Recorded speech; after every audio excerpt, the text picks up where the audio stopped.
The council chamber floated in deep space far from any star. Inside the massive station, beings from 47 different worlds gathered in a huge room. Some looked like insects, others were made of crystal. Some swam in tanks of special liquid. They all came to see one thing: the first human to ever speak before the Galactic Council. Helen Brooks stood at the center platform. She wore a clean blue uniform with Earth's symbol on the shoulder. Her hand stayed calm at her sides, but her heart beat fast. This was the moment Earth had waited for. 30 years of being watched by alien species. 30 years of proving humanity deserved a place among the stars. The speaker of the council was named Vexthar. He was tall and covered in a hard shell like a beetle. His many eyes looked at Helen as he spoke. A computer changed his clicking sounds into words she could understand. "We have studied your species for many years," Vexthar said. His voice echoed in the great chamber. "Your technology is good enough. Your many cultures are interesting. But we have worries." Helen nodded her head. "Please ask any questions you have. Your people have a history of violence, wars, killing your own kind." Vexthar's eyes did not blink. "The council needs to know that humans have grown beyond such primitive ways." Helen took a breath before answering. "We do not claim to be perfect, but Earth has lived in peace for 70 years. All nations united. We have turned our competitive nature into something good. We explore, we learn. We believe we are ready to join you." Quiet talking spread through the chamber. Some aliens seemed to agree. Others made sounds of doubt. Another council member spoke up. Her name was Shinara. She lived in a large tank of water. "Perhaps a test would help," Shinara said. "We suggest that humans join our military forces in a training exercise. We will see how you work with others, how you follow our rules." Helen felt worried but kept her face calm. "What kind of test?" "A simple practice battle," Shinara explained. "Council security ships will work with human ships. We will pretend pirates are attacking. You will show us that you can follow orders and work as a team. Nothing dangerous." 3 hours later, Jake Morrison sat in his office on the ship called Vigilant. He read the orders on his screen 2 times. His second-in-command, Lisa Grant, stood across from him. "They want us to be nice," Jake said. He leaned back in his chair. "Show them we can follow their rules. Be good students." Lisa crossed her arms. "The rules for this practice battle are very strict. We cannot fly within 500 kilometers of friendly ships. We cannot shoot without council permission. We cannot make our own battle plans. They are putting us in a box." Jake's jaw got tight. "What ships do we have?" "The Vigilant and 2 smaller ships named Carson and Murphy. 70 people total. We will work with a council force of 12 ships and 4,000 people. They have 20 times more weapons than us." Jake stood up and walked to the window. Earth looked like a blue marble in the darkness. "They do not trust us. They think we are dangerous. Are they wrong?" Lisa asked quietly. He looked at her. Lisa had served with him for 6 years. She had seen what humans could do when fighting became necessary. The battles on Mars, the fights in the asteroid belt. She knew the truth about humanity. "No," Jake said, "but we have earned the right to prove we have changed. Get the crew ready. We will follow their rules. We will show them they can trust us." The practice battle zone was set up in empty space, 3 light years from any planets. The council ships arrived first. They were beautiful white vessels with smooth curves. Symbols from different alien species decorated their hulls. The human ships looked rough next to them. Gray and angular, built to work, not to look pretty. On the Vigilance bridge, Jake watched the tactical screen. The 12 council ships formed a perfect sphere shape. His 3 ships were placed on the outer edge. Clearly not important to the battle plan. "We are getting access to the council tactical network now," said Chris Hayes from the communications station. "They are sending us the practice battle information." The scenario appeared on all the screens. Merchant ships would fly through the zone. Fake pirates would attack. Council and human forces would defend using approved methods: simple, controlled, safe. "Council Commander Zellick is calling us," Chris said. A face appeared on the main screen. The alien looked like a lizard with shining scales. "Captain Morrison, your ships will stay in grid section 7. When enemies appear, wait for council permission before shooting. Follow the target list we give you. Confirm you understand." Every part of Jake wanted to argue with the talking down tone, but he forced a smile. "Understood, Commander. We will follow your lead." The practice battle started at 8 in the morning, ship time. The merchant convoy entered the zone, 6 large freight ships moving together. For 20 minutes, nothing happened. The council ships stayed in their sphere. They scanned for enemies. They sent warnings to pretend pirates. Then the sensors showed contacts. 15 enemy ships appeared, coming out of faster-than-light travel near the convoy. The pirate ships were actually drones programmed to fight like real attackers. All ships, this is Council Command. Zelik's voice came through. Stay in formation. We are sending you the target priority list. Only shoot when I give permission. Jake watched the tactical screen with growing frustration. The pirates moved fast. They used hit-and-run tactics. But the council ships stayed locked in their rigid formation. The target list made no sense. It ranked threats by strange rules instead of real danger. Captain, enemy drone 7 is heading for the convoy, Lisa said. Council ships are not moving to stop it. They are waiting for permission, Jake said quietly. We stick to the plan. We follow orders. The practice battle went on for 40 minutes. Council ships shot exactly when told to shoot. They attacked exactly what they were told to attack. The defense was slow and methodical. 3 merchant ships took pretend damage before the pirates left. When it ended, Zelik's face appeared again. Acceptable performance, Captain Morrison. Your restraint is noted. The council will review the results. The screen went dark. Jake stared at it. His hands gripped the armrests hard. That was a disaster, Lisa said quietly. If that had been real, those merchants would be dead or captured. But we followed the rules, Jake said with bitterness in his voice. That is what they wanted to see. Jake did not know that in the council chamber, every member species had watched the practice battle. And in the shadows of that chamber, something else had been watching too. Something that saw humanity's restraint not as growth but as weakness to use against them. The real test was about to begin. 3 days passed after the practice battle. Helen Brooks sat in her quarters on the council station. She was finishing her evening meditation when red lights filled her room. Alarms screamed through the halls. Her communicator buzzed with a call from Jake Morrison. Ambassador, we have a problem. Jake's face appeared on the small screen. He looked serious. Our long-range sensors are picking up unknown ships. Lots of them. They are coming straight for the council station. Helen's stomach felt tight. How many? 36 confirmed. We do not know what species they are. They are big, Ambassador, and they are moving fast. She grabbed her formal jacket and put it on. Does the council know?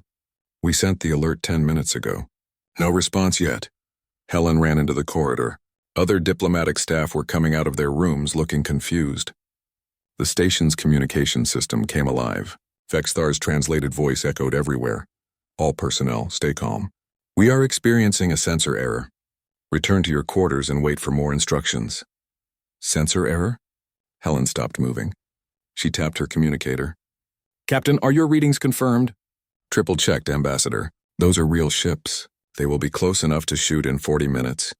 Helen changed direction and ran toward the council chamber. She pushed through the doors to find chaos. Council members stood in groups. Different species made different sounds. Vexthar stood at the central podium trying to restore order. Counselor. Helen walked forward quickly.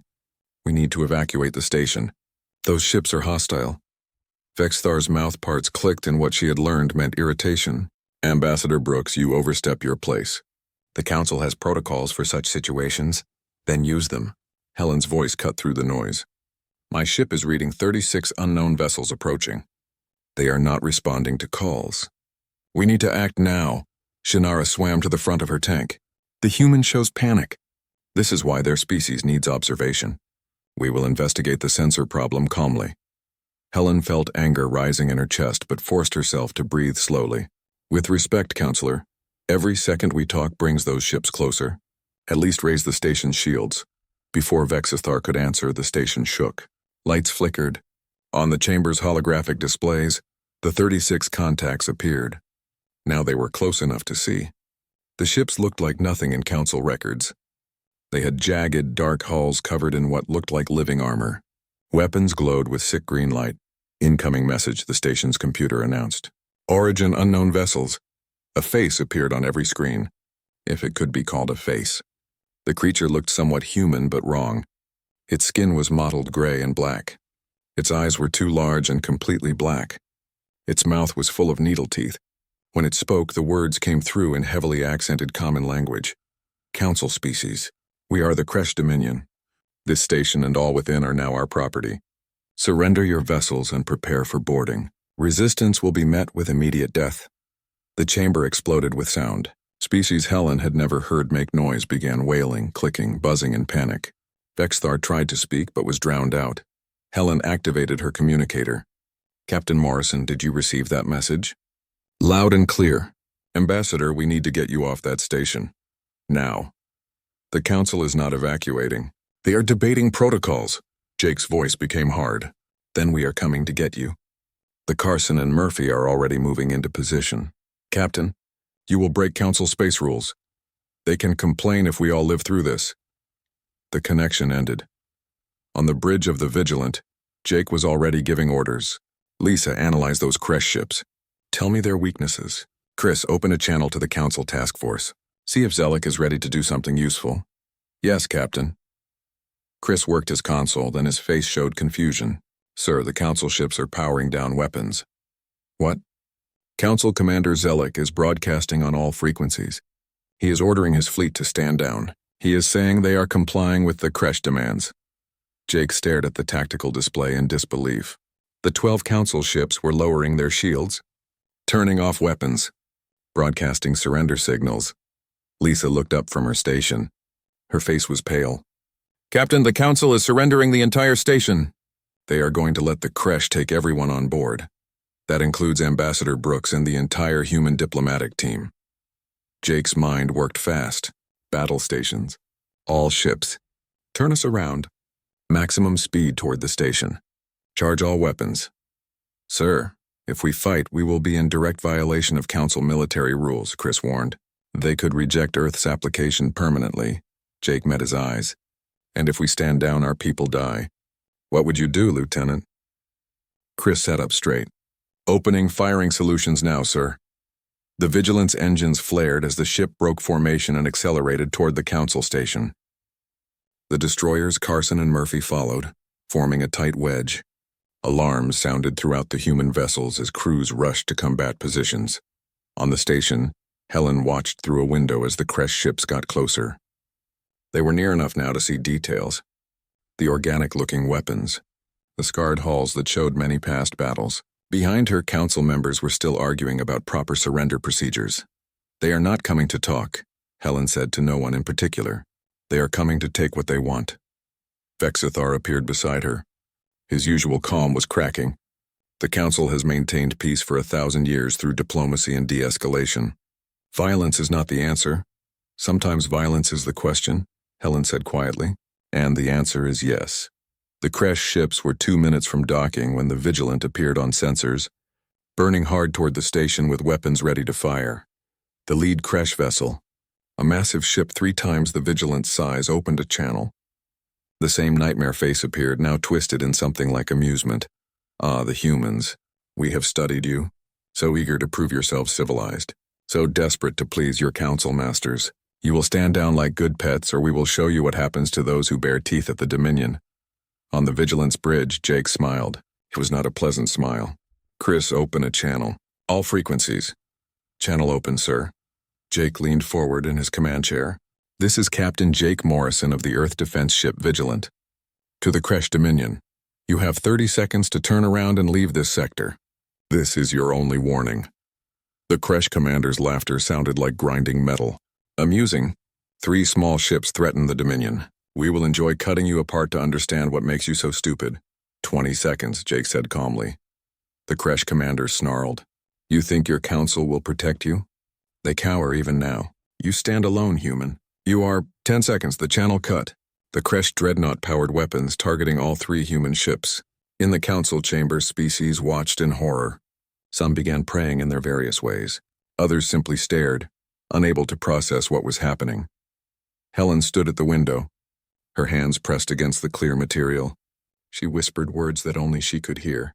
Show them, Jake, show them what we really are. The countdown reached 0, and humanity stopped pretending to be something it was not.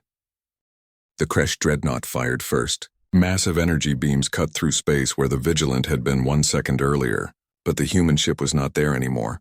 Evasive pattern Delta 7, Jake shouted. The Vigilant rolled along its center axis. The engines burned in a pattern that seemed random but was not. Decades of human warfare had taught them that being predictable meant death. On the council station, every species watched in stunned silence as the human ships moved. They did not move like council vessels, which followed perfect geometric patterns calculated by computers. The human ships moved like living things, unpredictable, aggressive, moving closer when any sane species would run away. "All ships, you are free to fire," Jake commanded. "Target their engines and weapons. Make every shot count." The Vigilance railguns opened fire. Tungsten slugs accelerated to incredible speed, slammed into the Kresh dreadnought's left side. The alien ship's shields glowed bright but held. Then the destroyers Carson and Murphy added their fire, targeting the exact same spots. The combined attack overwhelmed the shields. Tungsten penetrated armor. "Direct hit on target 1, Lisa called out. "Their port engine is venting atmosphere." But the Kresh had 36 ships, and they were all turning their attention to the 3 human vessels. Energy weapons crossed through space like deadly light shows. The Vigilant shook as a beam hit its right side shields. "Shields at 70%, Chris Hayes reported. "They are working together to target us. Multiple locks on our position." Jake's eyes never left the tactical display. "Lisa, send firing solution Gamma 3 to Carson and Murphy. On my mark, all ships split up and meet at rally point 7. That will take us through the debris field from the old freighter," Lisa said. "Sensors will be blocked." "Exactly, Mark." The 3 human ships separated, engines flaring in different directions. The Kresh fleet adjusted targeting, but their weapons fired into empty space. The human vessels had disappeared into a cloud of metal debris, using it as cover. In the council chamber, Vexthar watched with his many eyes wide. "They are using the environment as a weapon. That is advanced combat thinking. Humans should not know." "They should not know a lot of things," Helen interrupted quietly. "We have been fighting each other for thousands of years, Counselor. We know war." The Vigilant emerged from the debris cloud at an unexpected angle, all weapons firing. 2 Kresh cruisers never saw it coming. Railgun rounds tore through their engine sections, sending both ships spinning out of control. "Carson and Murphy, form up on my wing," Jake ordered. "We are going for the dreadnought." "Captain, that ship has 50 times our firepower," Chris protested, "and one big weakness." "Lisa, you see it?" Lisa studied her tactical screen, then smiled coldly.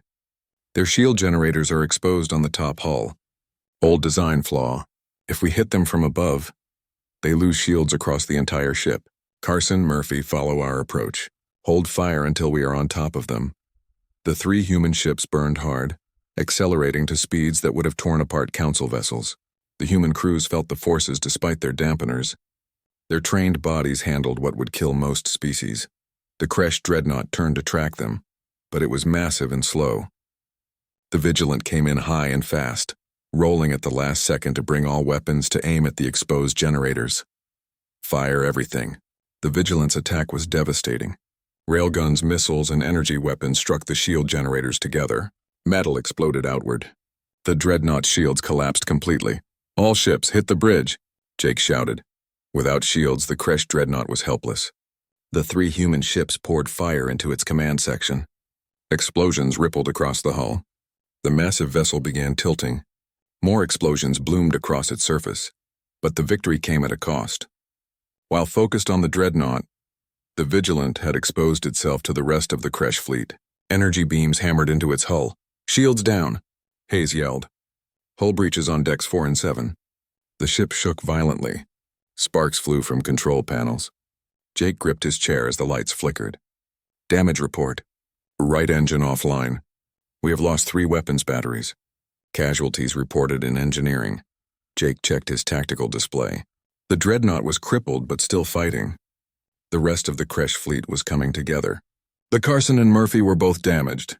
Their shields were weakening under concentrated fire. They were losing. On the council station, Helen watched the battle with her heart pounding. The human ships were outnumbered and outgunned. They were taking damage that should have forced any sane commander to retreat. But Jake was not retreating. He was fighting like a cornered animal because that is exactly what he was. Then something happened that changed everything. One of the Kresh cruisers, damaged and leaking air, made a mistake. It crossed into the firing line between 2 of its own vessels. For just 3 seconds, safety protocols forced those ships to hold fire. Jake saw it instantly. All power to engines. "Ram the cruiser!" "Captain." Lisa's voice was shocked. "Do it." The Vigilant surged forward. Its remaining engines burned at more than full power. The damaged Crash cruiser tried to turn, but it was too slow and too hurt. The Vigilant struck it in the middle with the force of a small asteroid. Both ships crumpled. Metal screamed. The Vigilant's forward section was crushed, but the collision had the desired effect. The Crash cruiser split in half. Explosions consumed both pieces. The blast caught 2 other Crash ships in the fireball.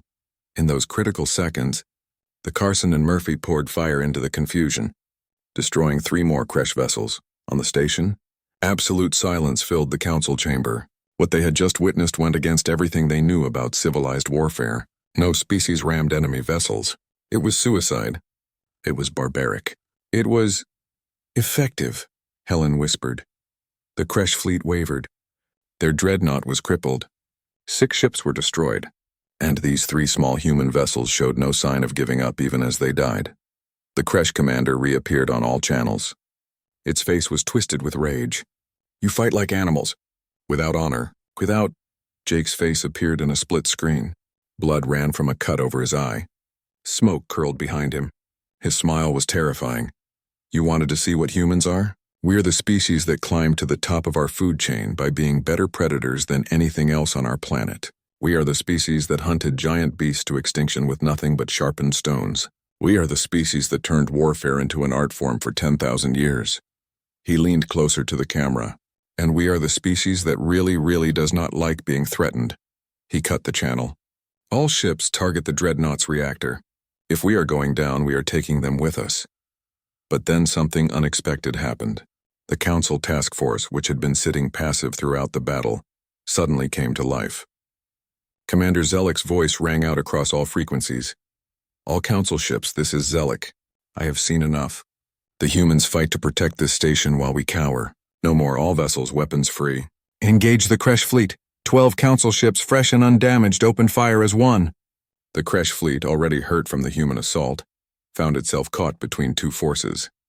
Energy weapons and missiles filled space with deadly light. The battle lasted another 10 minutes, but the outcome was no longer in doubt. The Crash fleet broke formation and retreated, leaving behind 17 destroyed vessels and their crippled dreadnought. As the last Crash ship disappeared into faster-than-light travel, Jake slumped in his command chair. The Vigilant was a wreck.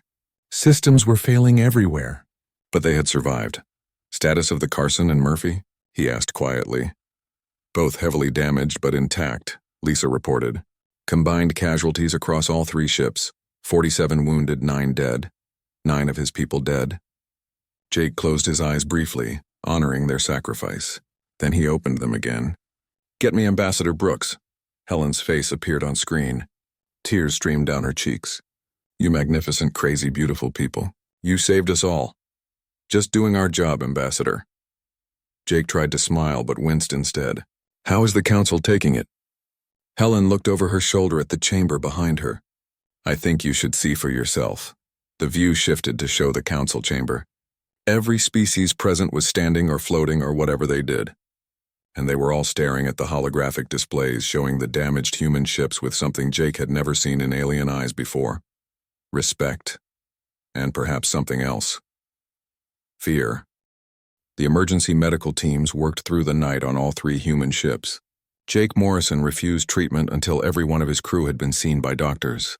By the time a frustrated doctor finally cornered him in the Vigilant's ruined forward section. He had been awake for 36 hours. "Captain, you have a concussion, 3 cracked ribs, and internal bruising," Dr. Patricia Cole said firmly. She ran a medical scanner over him. "You are going to medical bay right now, or I am putting you to sleep where you stand." Jake managed a weak smile. "You would not dare." Patricia pulled a medical injector from her kit. "Try me." 30 minutes later, Jake woke in medical bay with his ribs wrapped in pain medicine dulling the worst of the aches. Lisa Grant sat in a chair beside his bed reading reports on a data pad. "How bad?" Jake asked. Lisa looked up. "The Vigilant needs 6 months of repair work minimum. The Carson lost half its left side. The Murphy's reactor is held together by prayers and tape. We are being towed to the Council Station's repair facilities. Casualties? Final count 11 dead, 62 wounded. Could have been much worse, Jake nodded slowly. 11 people who had trusted his command, who would never see Earth again. Have their families been told? Ambassador Brooks is handling the notifications personally. Lisa set down her datapad. Jake, the Council wants to speak with you. All of them. They have called a full assembly. When? As soon as you are cleared for duty. They said it is urgent. Lisa hesitated. There is something else.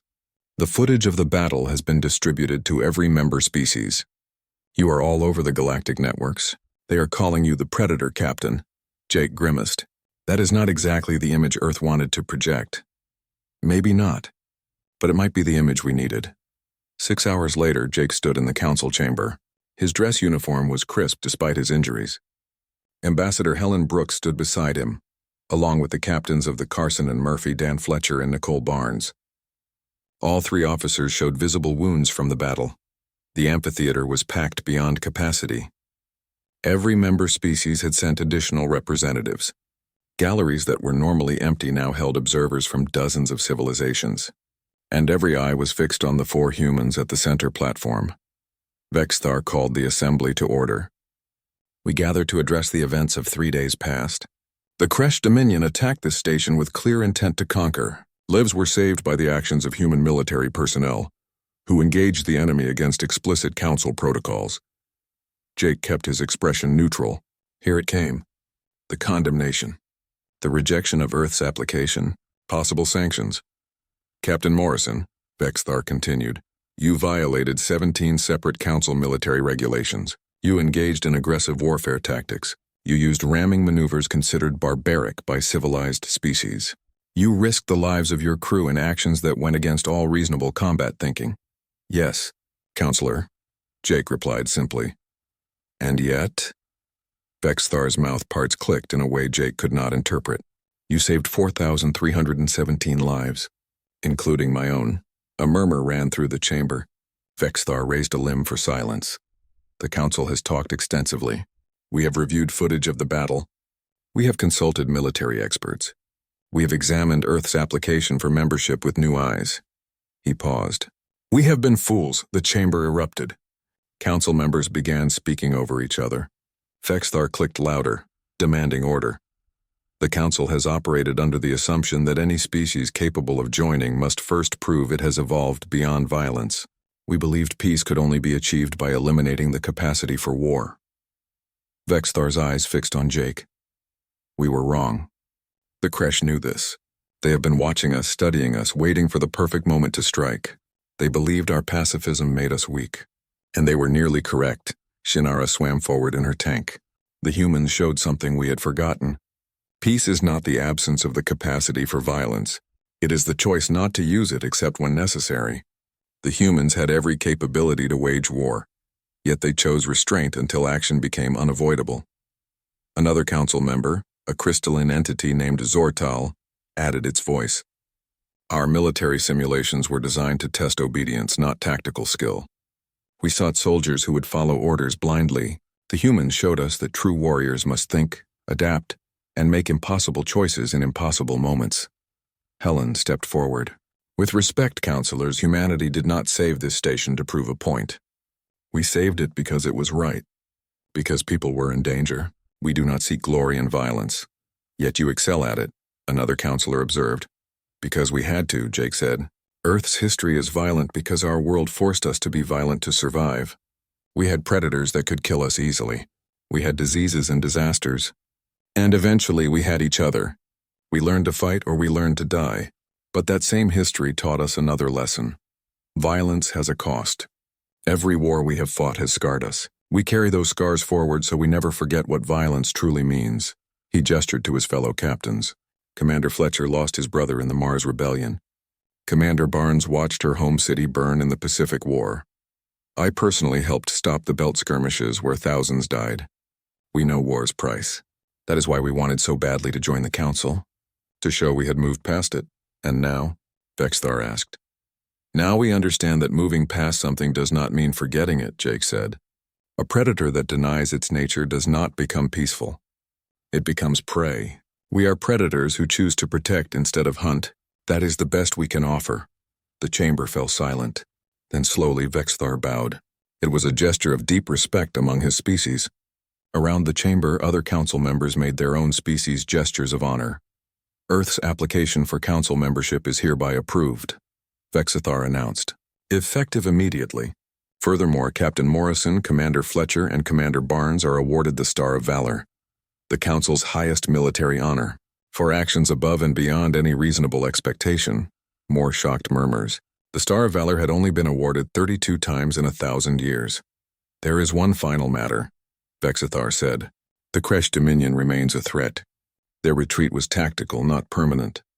The Council requires a new military doctrine, one that accounts for enemies who do not share our values of peaceful resolution. He looked directly at Jake.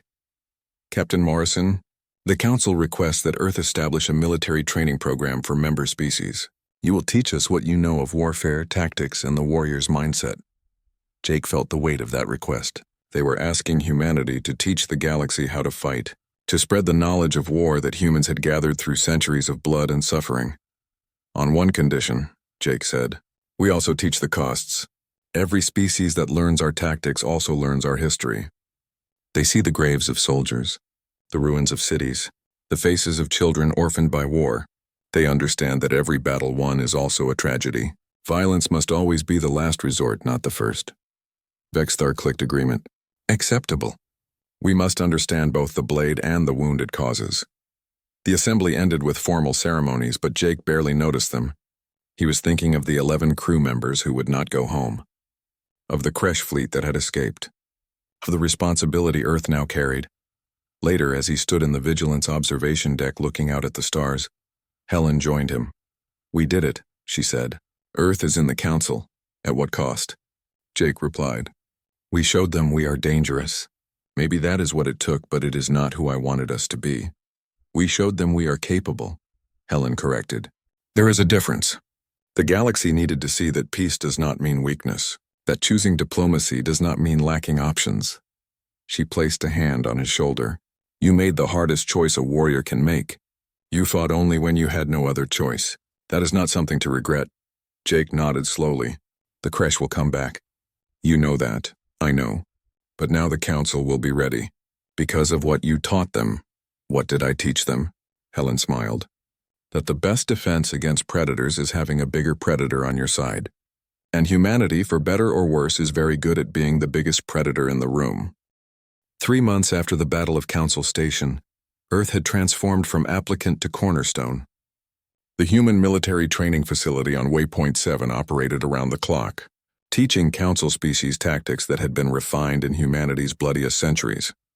Lisa Grant oversaw the Tactical Simulation Center. She watched as a class of mixed species officers attempted a rescue scenario. She shook her head as they followed standard Council protocols. Moving in perfect formation. Broadcasting warnings to pretend hostiles. Stop simulation, Lisa called out. The holographic battlefield froze. Lieutenant Krell, your team just lost half its people. What went wrong? The young Centaurian officer, his forearms drooping in dejection, replied, We followed standard approach protocols, Commander. Exactly. You were predictable. The enemy knew exactly where you would be and when. Lisa brought up a tactical replay. See here? You broadcast your intentions 30 seconds before moving. You might as well have painted a target on your hull. An officer from Shinara's species raised a tentacle. But Commander, civilized warfare requires notification of intent. To do otherwise is effective, Lisa interrupted. War is not civilized. That is the first lesson. Your enemy does not care about your protocols. They care about winning. She softened her tone. I know this goes against everything you have been taught. But humans did not survive by fighting fair. We survived by fighting smart. One of the older instructors, a veteran council officer named Velkan, spoke up. These tactics you teach, they feel wrong, deceptive, dishonorable. Lisa nodded. They are deceptive. That is the point. Honor does not bring back the dead. But here is the thing that humans learned the hard way. Being capable of deception does not mean you must use it. It means you have the choice. And that choice is what defines you. She reset the simulation. Run it again. This time I want unpredictable movements. I want misdirection. I want you to think like your enemy thinks, then do what they do not expect. And remember, the goal is not to win the simulation. It is to bring everyone home alive. Meanwhile, on Earth, Jake Morrison walked through Arlington National Cemetery, a place he had visited many times but which held new meaning now. Helen Brooks walked beside him. Her diplomatic duties were temporarily set aside for this solemn occasion. They stopped at a new section. 11 fresh graves held the remains of those killed at Council Station. Fresh flowers decorated each marker. Families had traveled from across Earth to honor their fallen. The Council wants to build a monument, Helen said quietly, to remember the battle. They are calling it the Day of the Predator's Choice. Jake's jaw tightened. I hate that name, I know, but it has stuck. Across 47 worlds, humans are now known as the species that could have conquered, but chose to protect instead. She gestured to the graves. These 11, and the 62 who were wounded, they are the reason Earth sits on the Council now. Their sacrifice bought us a place in galactic civilization. No monument will bring them back, Jake said. No, but it will remind future generations what the price of peace really is. And maybe, just maybe, it will make them think twice before throwing that piece away. Jake knelt beside one grave in particular, Chris Hayes, who had died at his communications station, maintaining links between the 3 ships until the very end. Only 26 years old. A whole life unlived.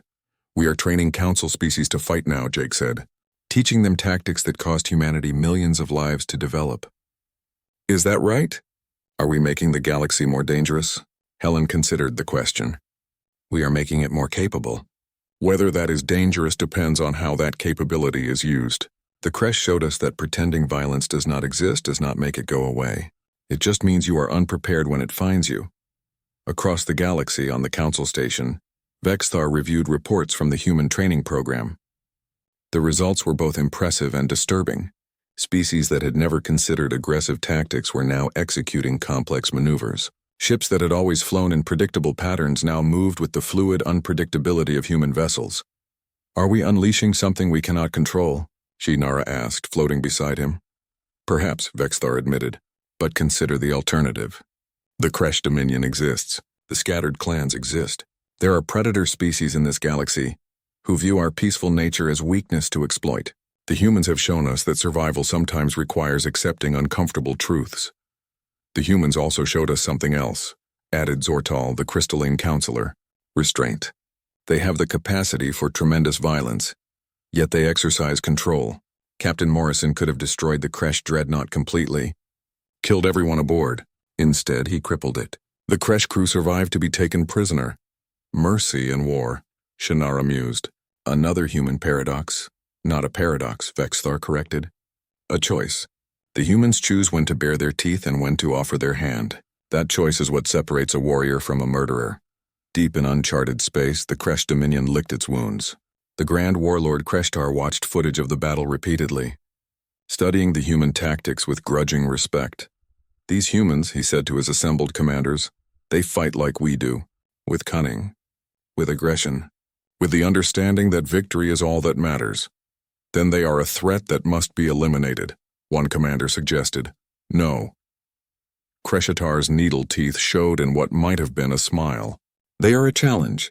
The Council species were sheep, boring, weak. But these humans, they are predators who pretend to be sheep. They make the hunt interesting again.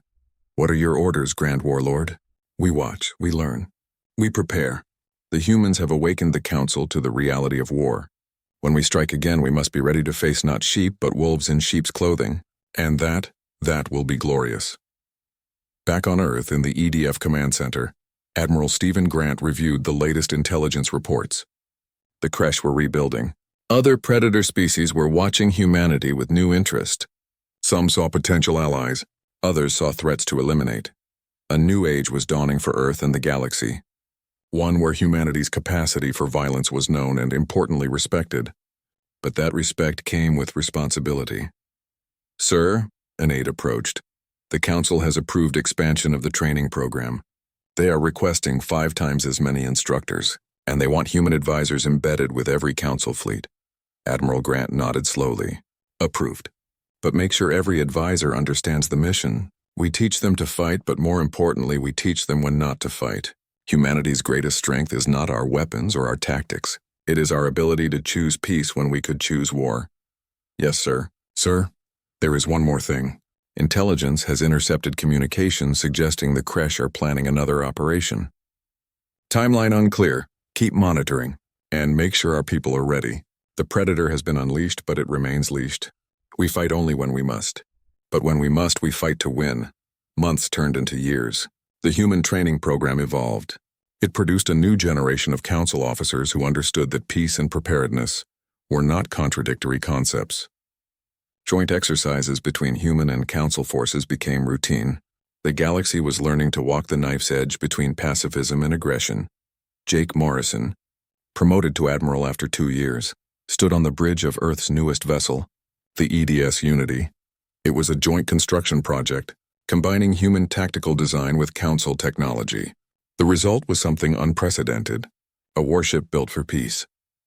Beside him, Helen Brooks, now Earth's primary council representative, watched the final construction crews complete their work through the window.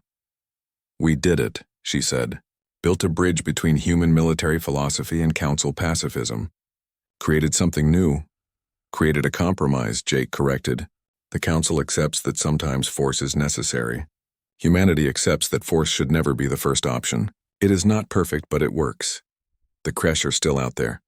I know. And when they come, we will be ready. All of us together," Helen smiled. "Remember when you just wanted Earth to join the council peacefully? To show we had evolved past our violent nature?" Jake laughed. "Yeah. Turns out the council did not need us to evolve past it. They needed us to show them how to live with it. How to be both peaceful and prepared. How to be predators who choose to protect. And that," Helen said, "is a lesson worth teaching." The Unity's engines came online, humming with power. Across the galaxy, similar vessels were being constructed.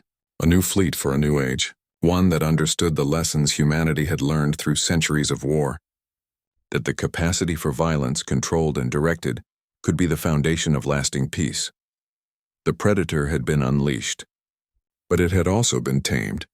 And in that balance, humanity had found its place in the stars, not as conquerors, not as victims, but as guardians who knew the cost of what they protected, and were willing to pay it when the time came. The galaxy would never be the same, and perhaps in the end that was exactly what it needed.